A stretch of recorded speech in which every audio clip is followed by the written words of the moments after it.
Bonjour à tous, c'est Jenny Garden, je suis médium, conférencière et énergéticienne. J'espère que vous allez bien. Alors aujourd'hui je vais vous parler du vœu de sacrifice que je rencontre chez certains de mes consultants et qui les empêche de faire beaucoup de choses dans leur vie. Donc je voulais vous en parler pour voir un petit peu si vous êtes concerné ou pas, si vous vous reconnaissez ou pas là-dedans, sachant qu'il est possible effectivement de faire des choses pour rompre ce vœu de sacrifice, et ça je vous en parle juste après. Alors le vœu de sacrifice, il a été fait dans des vies antérieures, dans certaines circonstances. Voilà, dans une vie difficile, où à un moment donné, par exemple, vous étiez, je sais pas, mère au foyer, et puis il y a eu un de vos enfants qui est tombé malade, et ben voilà, on met toute son énergie sur cet enfant qui est malade, qu'il faut absolument faire vivre, guérir, soigner, et qui prend peut-être beaucoup d'attention. Ça peut être ça peut être dans d'autres situations aussi, mais là c'est l'exemple qui m'est venu. Et ce vœu de sacrifice dans la vie actuelle va se concrétiser il peut se concrétiser de plusieurs façons. Donc le vœu de sacrifice souvent va faire que l'on va faire passer ses propres besoins après les besoins des autres. Donc on va toujours avoir tendance à s'occuper des autres, de comment ils vont, de qu'est-ce que je peux faire pour t'aider, t'arranger, te faire gagner du temps, etc. etc. Et puis à la fin de la journée, on n'a plus d'énergie, on n'a plus envie de le faire pour soi-même. Donc le vœu de sacrifice va souvent se traduire comme ça. Il va faire aussi parfois qu'on ne s'exprime pas, qu'on n'exprime pas ses propres besoins, et il peut être relié ou non à un vœu de silence. Donc le vœu de silence, je vous le remettrai en haut à droite. J'en ai parlé il y a 15 jours. Je vais vous mettre ça.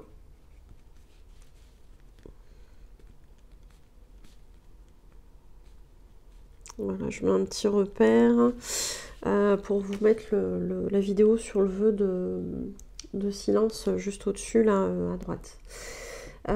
Donc effectivement, le vœu de sacrifice peut être relié ou pas à un vœu de silence. Donc si vous avez les deux vœux, il n'y a pas de souci, hein, on peut rompre ces vœux-là, à condition que vous soyez prêt à les rompre.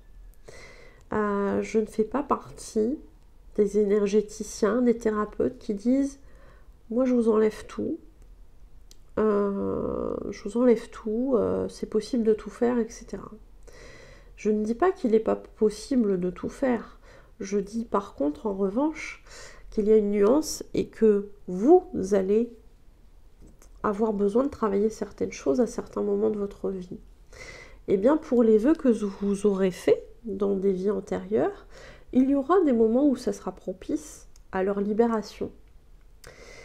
Et c'est pas parce que vous allez savoir que vous allez avoir un vœu de silence, un vœu de sacrifice ou un autre vœu, que ce sera forcément le moment de les libérer. Alors c'est souvent comme ça que ça marche, c'est souvent quand on l'apprend que derrière on trouve les solutions pour s'en libérer. Mais parfois il peut y avoir un laps de temps où on sait qu'on a des choses à travailler et pour autant c'est pas le moment de faire cette libération. Donc comme je le dis à tous mes consultants, je ferai ce qu'on m'autorisera de faire par rapport à vos souhaits et par rapport aussi à ce qu'il est bon de faire pour vous. Donc on libérera ce qui est bon, tout se fait toujours avec votre accord, et voilà, et l'accord aussi de là-haut, c'est comme ça qu'on travaille, en tout cas que moi je travaille. Donc vous allez pouvoir libérer les choses à certains moments et pas à d'autres. Il y a parfois des choses qu'on est obligé de traverser avec ces vœux qui parfois nous freinent, qui parfois nous mettent des obstacles sur notre parcours, parce qu'on a besoin de certaines clés de compréhension et qu'ils vont faire partie de ces clés de compréhension. Donc si c'est pas le bon moment pour vous de retirer ce vœu en l'occurrence ou un autre vœu, eh bien ça se fera pas. Et on aura beau vous promettre monts et merveilles, si c'est pas le moment, c'est pas le moment.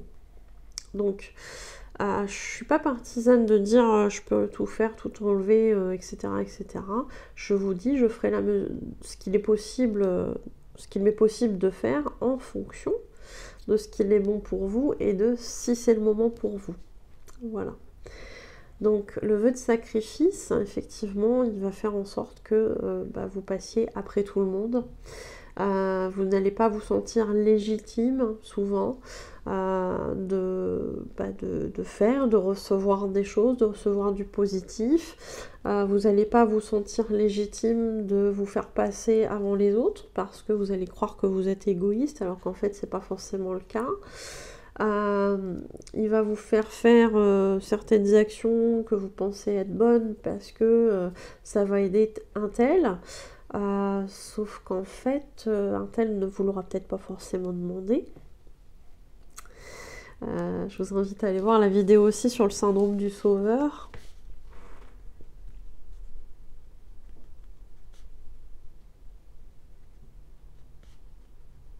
Donc ça c'est pareil, je vous mettrai la vidéo en haut à droite.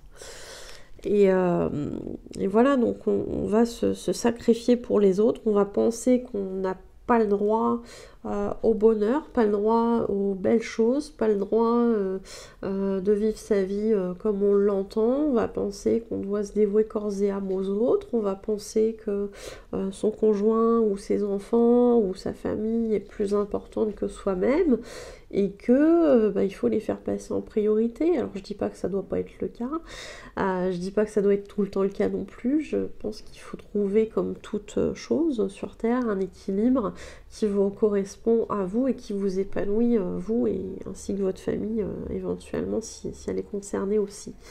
Donc allez voir si ça, enfin, est-ce que ce dont j'ai parlé ça vous parle. Si c'est le cas, n'hésitez pas à le mettre en commentaire, n'hésitez pas à liker la vidéo, n'hésitez pas à partager la vidéo et à vous abonner à la chaîne également si tout ça, ça vous parle. Mais oui, on a des choses comme ça qui peuvent être difficiles dans la vie quand on a un vœu de sacrifice. Donc c'est bien de pouvoir diagnostiquer tout ça. Si vous avez un doute, n'hésitez pas à venir me poser la question, il n'y a pas de souci, je reste accessible et disponible pour vous répondre. Et puis pour les personnes qui le souhaiteront, si cette vidéo vous a aidé, si vous estimez que c'est bien pour vous, n'hésitez pas à faire un don sur ma cagnotte Lydia, dont vous trouverez le lien en description de cette vidéo.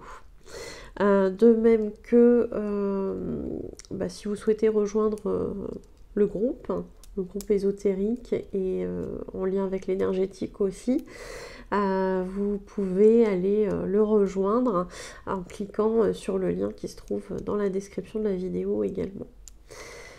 Pour les personnes qui veulent savoir ce que je propose en termes de prestations, vous trouverez toutes les informations sur ma page professionnelle Facebook, Jenny Garden, médium énergéticienne et conférencière, dans l'onglet service. Et si vous souhaitez prendre un rendez-vous pour une guidance, une voyance, un contact défunt, un message de votre flamme jumelle ou de vos guides spirituels, ou de votre âme aussi, c'est possible.